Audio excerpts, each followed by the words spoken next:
Praise the Lord sisters, जय मसीह की। मैं विश्वास करती हूँ कि आपने उत्पत्ति अध्याय 3 पढ़ा होगा और बहुत सारी बातें सीखी होंगी।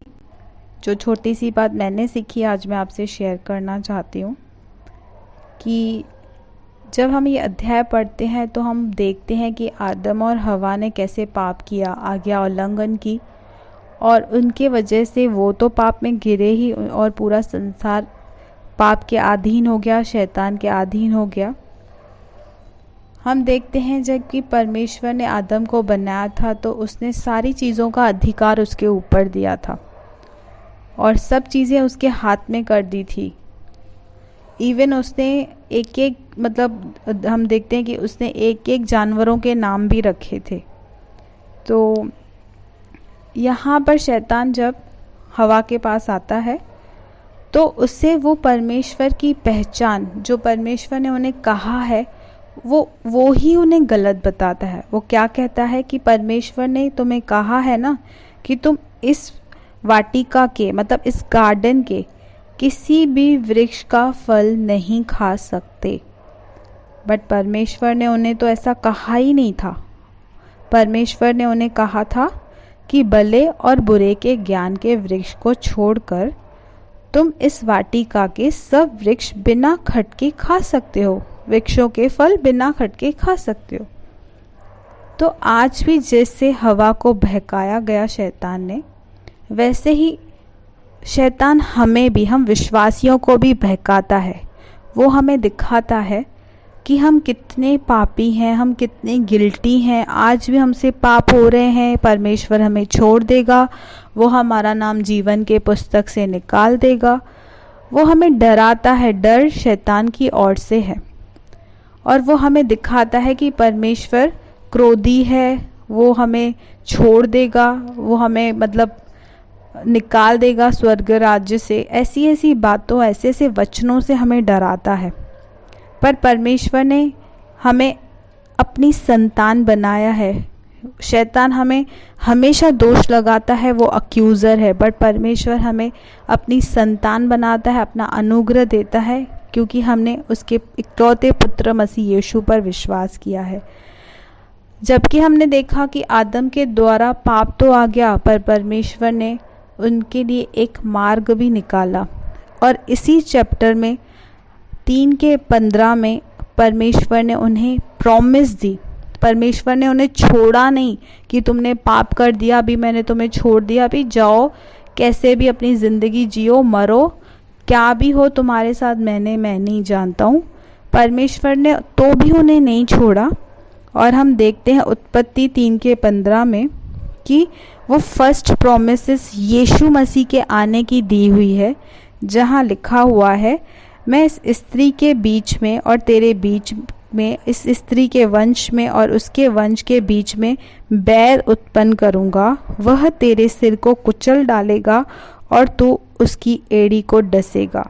ये फर्स्ट प्रॉमिस है जो प्रभु यीशु मसीह के आने का साइन दिया गया कि भले आदम ने पाप तो कर लिया, गलती तो कर ली, पर एक मार्ग मैं इनके लिए निकाल रहा हूँ। वो है यीशु मसीह, जो आएगा वो शैतान के सर को कुचल डालेगा, भले शैतान उसकी एड़ी को डसेगा। जब हम देखते हैं कि प्रभु यीशु मसीह को हमारे पापों के लिए क्रूस की मृत्यु सहनी पड़ी, पर उसने पाप को, शैतान को, मृत्यु को, सबको क्रूस पर नाश कर दिया।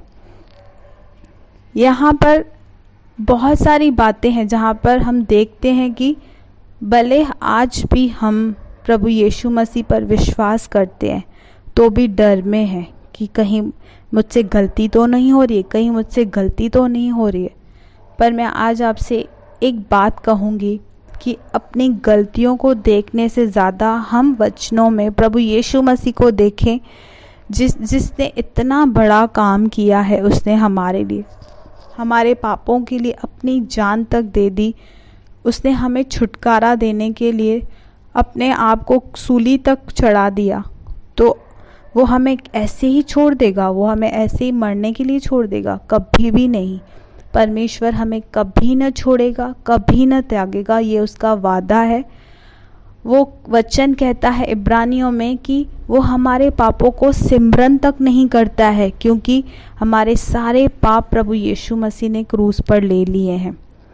तो आज हमने इस छोटे से वचन में एक बात सीखी कि चाहे आदम और हवा की गलती के वजह से संसार पाप में आया, पर प्रभु यीशु मसीह के वजह से उद्धार भी इस जगत में आया है।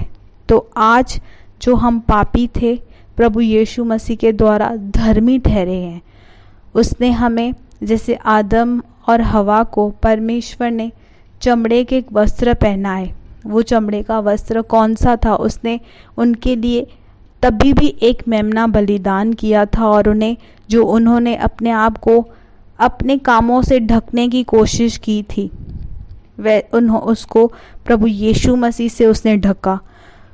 आज भी वो हमें अपने कामों से ढकने की कोशिश नहीं करनी है। वो चाहता है कि हम अपने आप को यीशु मसीह से ढकें, उसके क्रूस की मृत्यु के ऊपर विश्वास करें, उसके ऊपर विश्वास करें और यीशु मसीह को अपने ऊपर पहन लें, ताकि हम नंगे नहीं पाए जाएं, ताकि हम सिनर्स काउंट नहीं हो, हम राइचस काउंट हो, हम धर्मी काउंट हो। आमेन।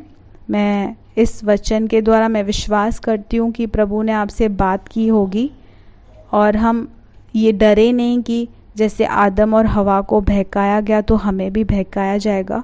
हम इसलिए नहीं बहकाएंगे क्योंकि अभी हम प्रभु यीशु मसीह में हैं, और आगे भी हम बाइबल पढ़ते समय परमेश्वर के किए हुए कामों पर ज़्यादा फोकस करेंगे, तो हम कभी भी बहकाए नहीं जाएंगे। आमेन। प्रभु आप सबको आशीष करे। आगे भी जैसे आपको रिवील हो कि आपने कुछ सीखा हो तो आप हमसे भी शेयर कर सकते हो। प्रभु आप सबको आशीष करे। आमेन।